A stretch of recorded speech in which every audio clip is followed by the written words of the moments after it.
Today, I'm going to run through why the ratings drivers receive from customers are mathematically broken to the point that good drivers are getting fired, and why I think the entire ratings metrics for drivers should be completely scrapped. So, my name is Chris and I'm a dasher over in Australia. I'm going to talk from the Doordash driver's perspective about how customer ratings are broken and are leading to good drivers being terminated.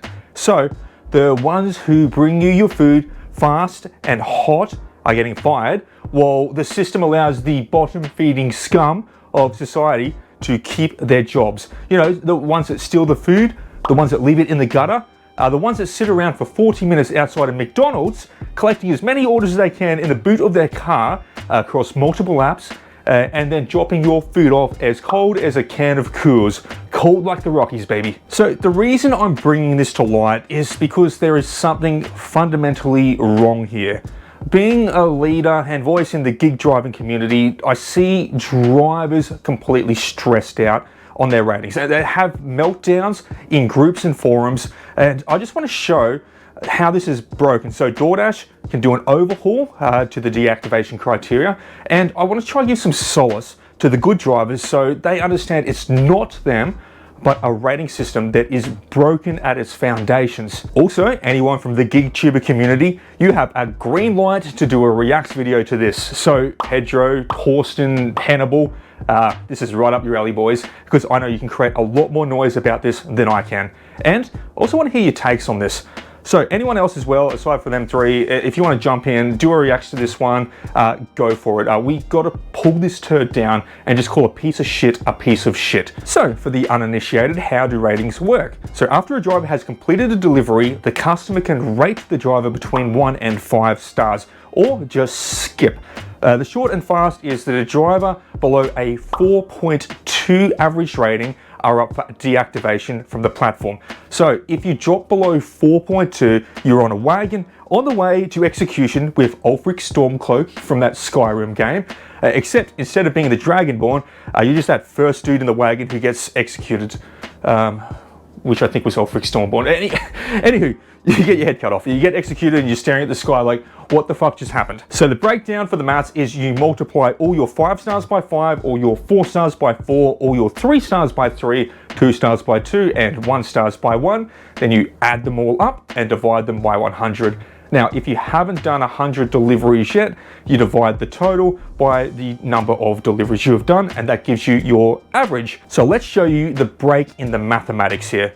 But first, we need to understand what the customer sees when they are selecting the stars. So 5 stars means outstanding service, really above and beyond. You put down that red bag, superstar. You deserve a gold bag, you little customer service ripper, you. 4 stars means good service. 3 stars means average service. Nothing special, you just did what you were expected to do from a food delivery standpoint. 2 stars means bad service, and the dreaded 1 star means terrible service. This driver has ruined my experience with the company. So let's pull out our Casio calculators and run through the break in the maths. Let's do a few examples. So if I had 105 stars, 100 times 5 is 500, then divided by 100, that is 5. You have a perfect customer rating of 5. Now you're above 4.2, so you are still active on the app. Now if you have 100 1-star ratings, 100 times 1 is 100, and then we divide it by 100. So 100 divided by 100 is, ooh, math whiz, you got it, it's 1. You have a 1-star average customer service rating and are deactivated because you are below 4.2, which is the minimum criteria. So now that we're all warmed up, let's run through our breaking scenarios. 4 stars means that you are rated as a good driver, not an outstanding driver at 5 stars, not an average driver at 3 stars, but you were good. So you get 100 4-star ratings. Meaning 100 people said, hey, this is a bloody good driver. They didn't do anything above and beyond for a 5-star, but they were better than average. 100 times 4 is 400, then we divide that by 100, which is 4. 4 is below 4.2, meaning that good driver is now off to the chopping block. But hang on a second, how's a good driver getting terminated here? Well, I guess on DoorDash's standards, good is just not good enough. So let's run through a really fucked up situation. a driver absolutely cooks 1 in 5 deliveries. That's absolutely, it's cold food. It's deliberately late. It's leaving it in the gutter out the front of their house. 1 in 5 deliveries gets a 1 star, and 4 in 5 deliveries gets a 5 star. So here is the question: should a driver who gets 21 stars every 100 deliveries and 85 stars be terminated? Well, let's do the math to see what DoorDash thinks.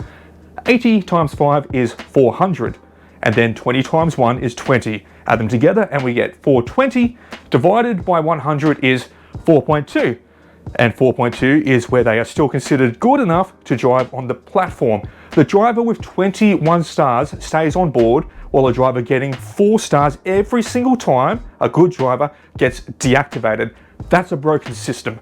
The fact of the matter is, if you have 85 stars, it doesn't matter what the other 20 are, because you will always have a rating above 4.2. Now, I'm just going to spread the cheeks here and go in raw. People panic and freak out when they get a 1-star rating. I've seen people call the end times that Tony Hsiu and the other 3 horsemen of the apocalypse are here, just because they get a single 4-star, and they're trying to figure out what they did wrong, because they think that they're a bad driver.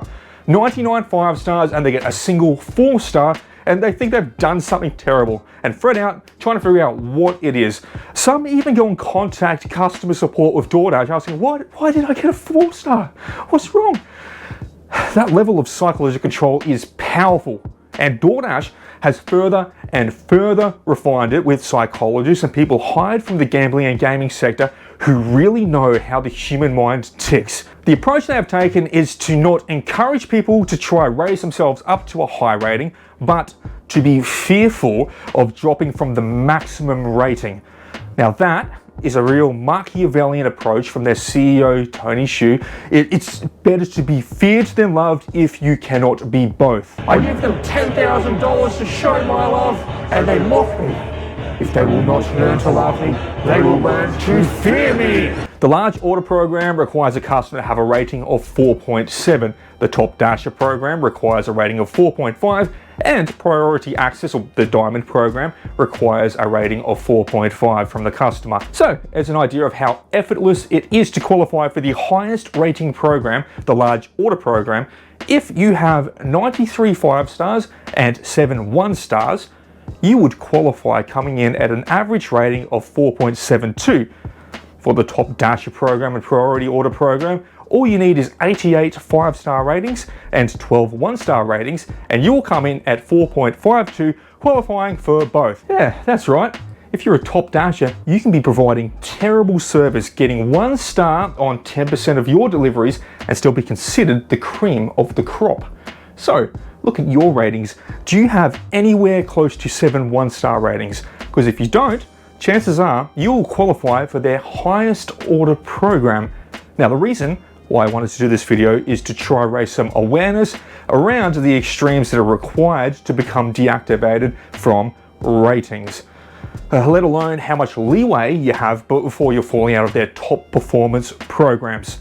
The real issue is that the gap between a top dasher and someone who is deactivated is only 0.3, and that slice of the cake is just too narrow, even though it takes a literal stack of bad ratings to get there. The further step is where the terminology is broken. The example being the theoretical 100 4-star ratings, the good driver, where 100 customers click, this is good service, bloody good, and then a perfect 4-star driver gets cut from delivering, where a driver with 1 in 5 deliveries resulting in 1 stars can remain active on the platform.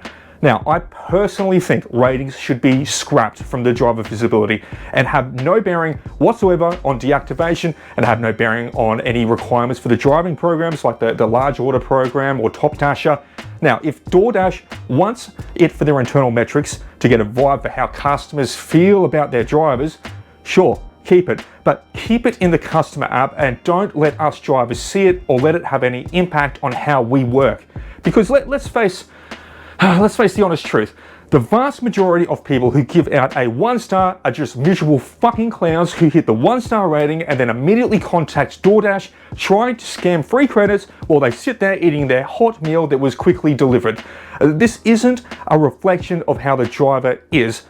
This is a systemic issue that these miserable fucks do.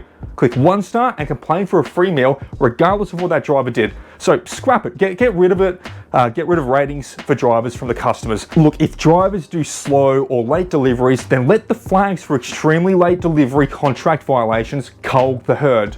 If a customer has a problem with a driver, let them contact DoorDash support and file the issue and let it be treated on its own merits. Hopefully now drivers know how much leeway they really have with ratings, so they can stop stressing out just because you get a random 1 star occasionally. But ideally, all that stress would be completely removed if the ratings were just no longer linked to a specific driver. So what do you think? Have you had problems with ratings before? Have you stressed out about your ratings? And now that you can see how they are calculated, what do you think? I think that they should be delinked from drivers purely from the broken terminology and the fact that close to everyone is over the metrics to be in the top order programs anyway. Why dangle it there as a carrot? I say you must do this when everyone's over it. And the majority of bad ratings are just coming from miserable fucking clowns trying to get free food, which doesn't actually reflect the performance of the driver. So drop your thoughts in the comments below. I'm keen to hear what you say, and I'll catch you all next time. Peace out.